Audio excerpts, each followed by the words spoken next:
Selamat pagi saudara dalam Yesus Kristus. Mari kita siapkan hati dan pikiran kita berdoa. Bapa, terima kasih hari ini kami boleh bangun. Kami akan memulai aktivitas kami.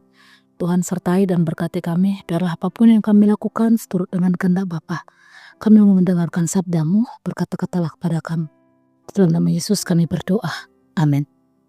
Saudari dalam Tuhan Yesus Kristus, firman Tuhan bagi kita hari ini, Yohanes 3 ayat 16, karena begitu besar kasih Allah akan dunia ini, sehingga Ia telah mengaruniakan anaknya yang tunggal, supaya setiap orang yang percaya kepadanya tidak binasa, melainkan beroleh hidup yang kekal.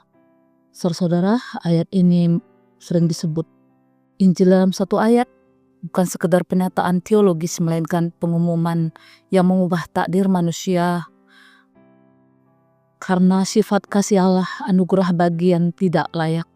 Kasih Allah bukan respons atas kebaikan manusia, melainkan inisiatif ilahi yang lahir dari karakternya sendiri. Ia mengasihi dunia. Ia mengasihi umat manusia yang memberontak dan terhilang. Saudara, kasih manusia bergantung pada objek, kebaikan, kecantikan, atau kepribadian. Tapi kasih ilahi lahir dari karakter Allah sendiri tanpa syarat. Dan Allah mengorbankan diri yang tertinggi, pemberian yang tak terukur.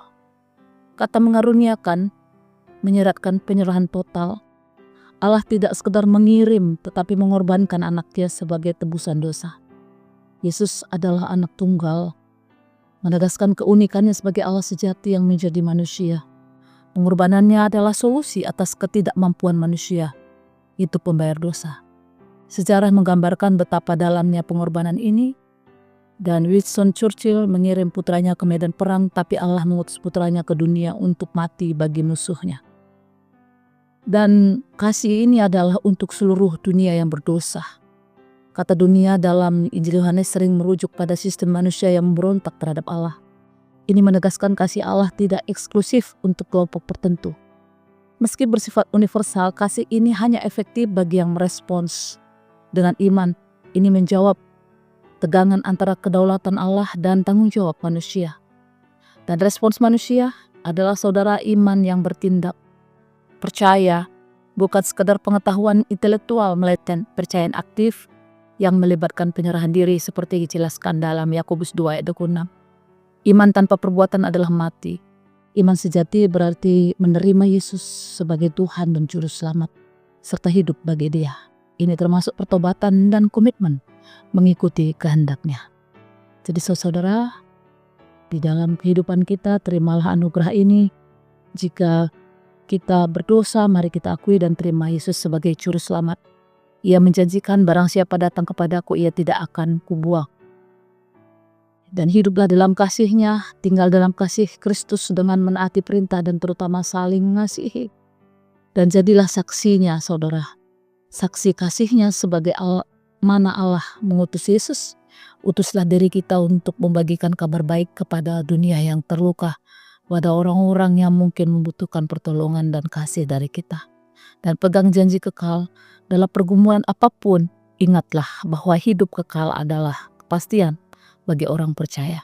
Janji yang mengubah cara kita menjalani hidup sekarang ini. Jadi saudaraku, ini adalah puncak pernyataan kasih Allah. Sebuah undangan untuk mengalami pemulihan bagi yang merasa dirinya sampah yang tidak layak. Ayat ini kabar baik. Allah justru datang untuk mereka yang hancur.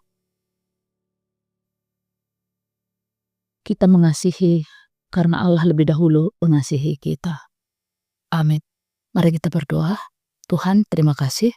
Kami sudah mendengarkan firman-Mu. Jadilah kami menjadi pelaku kasih-Mu, teladan bagi orang banyak, sehingga orang banyak percaya kepada Yesus. Kami mengasihi sesama karena iman kami kepada Yesus Kristus. Berkati hari ini Bapa, kami akan memberi aktivitas kami. Di dalam nama Yesus kami berdoa. Amin.